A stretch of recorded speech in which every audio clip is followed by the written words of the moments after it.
Before Sauron, there was a darkness so absolute it required the gods themselves to shatter the world to contain it. This was the first and greatest evil to ever scar the face of Arda. To compare the black lands of Mordor to this place is to compare a single tomb to a continent-sized necropolis, for this was not a fortress for armies, but a laboratory where evil itself was first given form. It was a cancer that grew in the very foundations of the world, an abyss named Utumno. Its story begins not with war, but with a perfect, stolen light. In the beginning, there was no sun, no moon. There was only the spring of Arda, a world bathed in the blended, eternal twilight of two colossal lamps, Iluin and Ormal, silver and gold. The Valar, the gods who had shaped the world, dwelt in the center of it all, on the Isle of Almarin, and all was in balance. The plants grew to immense size, the beasts of the earth knew no fear, and the symphony of creation was pristine and without discord. It was an age of perfect symmetry and unending peace, a paradise designed by divine hands. But the greatest of their kind, Melkor, had fallen to shadow. He had been cast out, but his envy and his hatred festered in the outer darkness, and while the Valar rested in their light, he returned. He did not announce his arrival with fire and thunder. He came as a creeping cold from the uttermost north. The spring of Arda began to wither. The Valar, content in their central island, did not at first perceive the source of the blight. They knew only that a disharmony had entered their great work. Melkor, cloaked in secrecy and shadow, delved into the earth at the world's northernmost edge. He did not build a tower to defy the heavens. He burrowed into the foundations of Arda like a disease. There, under the newly raised spines of the Iron Mountains, he began the construction of his great fortress. His first fortress, Utumno. It was a fortress of impossible scale, a hive of pits and dungeons that plunged miles into the rock, far from the light of the two lamps. Its passages were filled with fire and ice, its chambers designed for torments yet to be invented. The lesser spirits who had followed him in his rebellion, the beings that would one day be known as Balrogs, labored to carve out this kingdom of hate. This was not a stronghold from which to launch an immediate assault. It was an anchor, a place for his malice to take root and spread, poisoning the very substance of the world from within. The Valar knew that Melkor had returned, but they did not yet know where his fortress lay, nor the full extent of his designs. They were preparing to seek him out, to bring him to justice. But Melkor knew that a direct confrontation with his brethren was a war he could not yet win. He needed to strike a blow so devastating, so unexpected, that it would shatter their age of peace forever. He chose his moment with perfect, malevolent timing. As the Valar held a great feast, celebrating the works of their hands, Melkor crept south from Utumno with all his strength. He cast down the two lamps. The fall of the great pillars was a cataclysm that broke the world. The silver light of Iluin and the golden light of Ormal were extinguished, their contents spilling out across the land in seas of fire and destruction. The perfect symmetry of Arda was shattered. Continents were torn asunder. New mountains were thrust violently upwards, and the seas raged without bound. The Valar's home on Almarin was utterly destroyed, and the spring of Arda was brought to a violent, fiery end. In the chaos and the new, suffocating darkness, Melkor retreated back to Utumno, his victory complete. But what was the true purpose of this hell pit, now shrouded in a permanent, global night? It was not merely a fortress to defy the gods. It was a womb, designed to birth abominations the world had never conceived. In the starlit gloom that now covered Middle-earth, the Valar retreated. They abandoned the broken lands and journeyed west, to the continent of Aman. There they raised the impossible mountain peaks of the Pelori, to wall themselves off from Melkor's domain, and they created a new home, Valinor, the Undying Lands. They believed Middle-earth was now a lost cause, a darkened stage upon which Melkor could play out his grim fantasies. For long ages they left him to his own devices, and in the deeps of Utumno, his power grew beyond all measure. He gathered his demonic spirits, his monstrous beasts, and his foulest creations, breeding them in the dark. Melkor was a Vala. He possessed a fragment of the creative fire of the Supreme Being, Eru Ilúvatar, but he could not create true, independent life. He could only mar, mock, and corrupt what already existed. He poured his own will, his own essence of hatred and discord, into the very fabric of Arda. He bred dragons of fire and shadow. He twisted living things into monstrous forms, creating the great spiders, the fell beasts, and the nameless things that still gnaw at the roots of the world. Utumno was no longer just a fortress.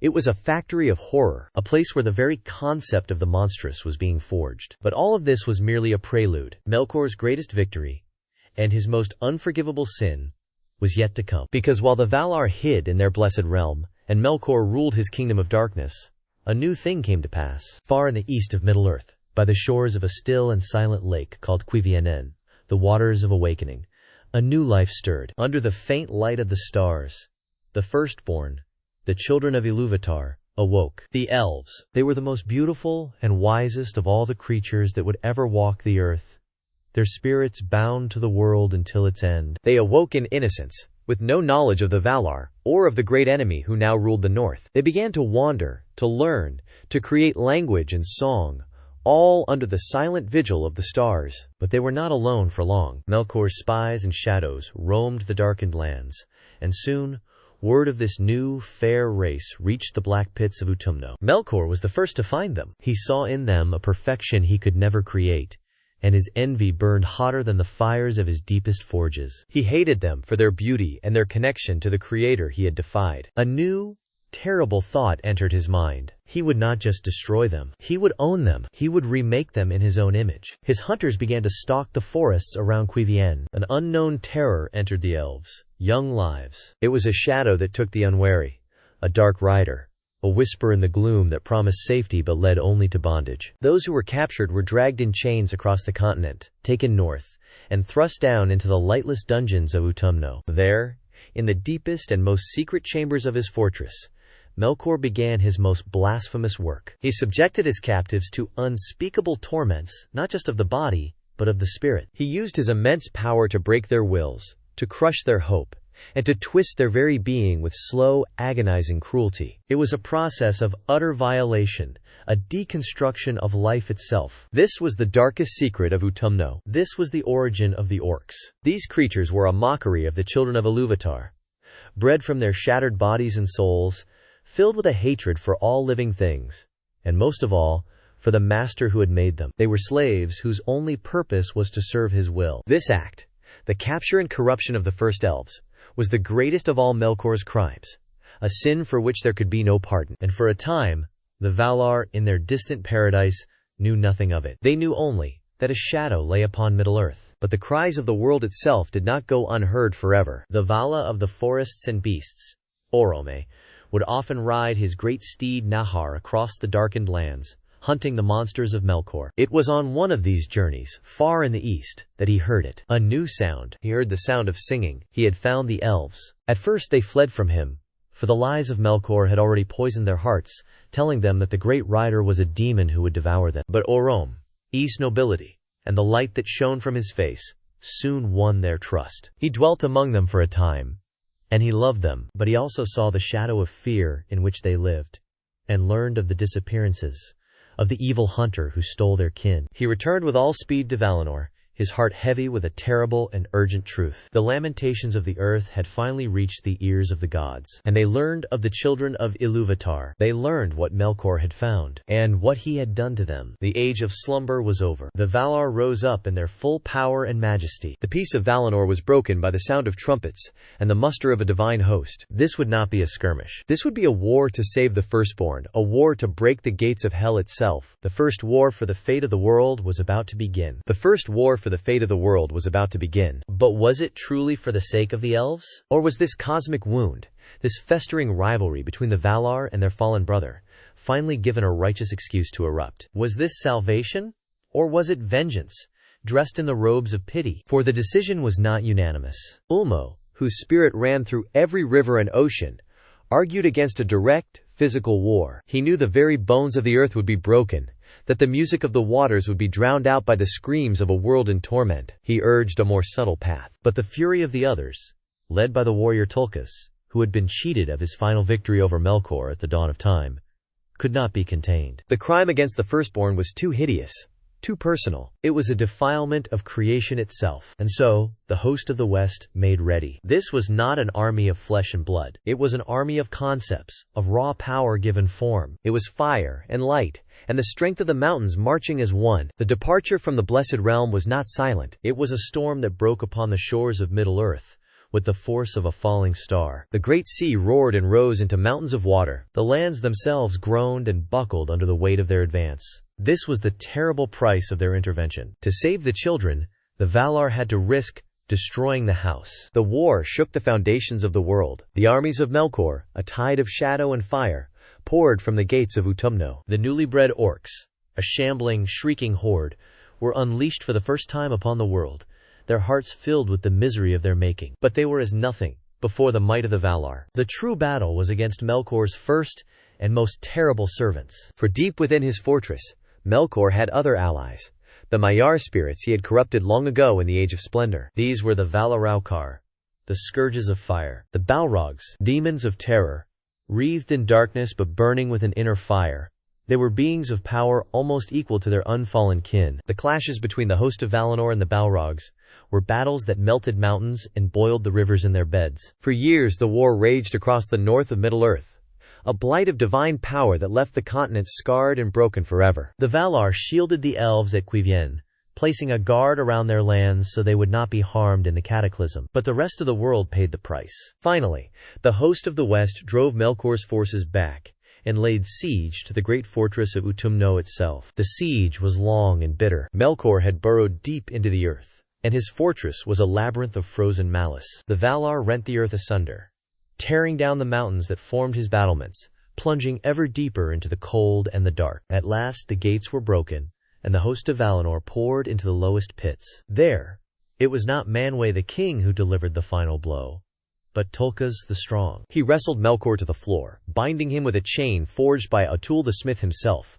the unbreakable Angainor. Melkor, the mighty, the first and greatest of all beings, was humbled. He was dragged from his fortress a captive, his face pressed into the dust of his own ruined kingdom. Victory, or so it seemed. Valar had won. They had captured the Dark Lord and broken his armies. But in their haste, and in the sheer vastness of Melkor's evil, they had made two critical errors. First, they never found the ultimate source of the Orcs. The deepest breeding pits remained hidden, a festering wound left in the heart of the world, ready to bleed again. And second, they were so focused on Utumno, they did not search all of the shadows. For Melkor had another, lesser fortress, a citadel to the west called Angband. And while the Valar tore down Utumno, the greatest of Melkor's servants slipped away to this secondary hold and buried himself in its deepest dungeons to wait. He was a sorcerer of terrifying power, a master of deceit and manipulation. He had been Melkor's chief lieutenant, the overseer of his darkest works. And as the Valar celebrated their victory and led their chained brother away, this servant remained unfound, a seed of evil, planted in the dark, waiting for a new spring. His name was Sauron, and he would wait. Valar brought their captive brother to the Ring of Doom for judgment. He groveled before the throne of Manwë, pleading for pardon, but his heart was a pit of lies. There was no repentance in him, only the bitter shame of defeat. It was Mandos, the doomsman, who spoke the sentence. Melkor was to be cast out, not merely imprisoned, but thrust beyond the very walls of the world, into the timeless void, there to languish for 3 long ages. So it was done. The Valar took him to the outermost edge of existence and cast him through the door of night, a gateway into the great emptiness from which the world was first made. And for a time, there was peace. The spring of Arda was renewed. The Valar returned to their labors. The scars on Middle-earth began to heal, and a great silence fell upon the north. But the Valar did not forget the children of Ilúvatar, for whom they had wrought such destruction. They feared to leave them in a world where shadows still lingered, and the servants of evil might one day stir again. And so, out of love and a desire to protect, they made a fateful decision. They would summon the elves to Valinor, to dwell with them in the light of the trees, to share in the bliss of the blessed realm. A summons went out across the sea, a call to leave the twilight of Middle-earth and come into the full glory of the light. This choice, born of love, would splinter the firstborn into factions. It would bring them to the greatest light the world would ever know, but in doing so, it would also sow the seeds of the greatest pride and the most terrible sorrow. For the music of creation is not a simple melody. It is a theme of light and shadow, and one can never truly exist without the other. The great enemy was gone, but the marring of the world remained. The evil he had wrought had taken root. The age of the lamps was over. The age of the trees had begun, and the stage was set for the coming of the Noldor, the forging of the Silmarils, and a war that would make all that came before seem but a prelude. The greatest tales of Middle-earth were about to begin. The chronicle continues. To witness the light of the Silmarils and the shadow of the long defeat, subscribe to the _Silmarillion_Chronicles. The journey into the First Age has just begun.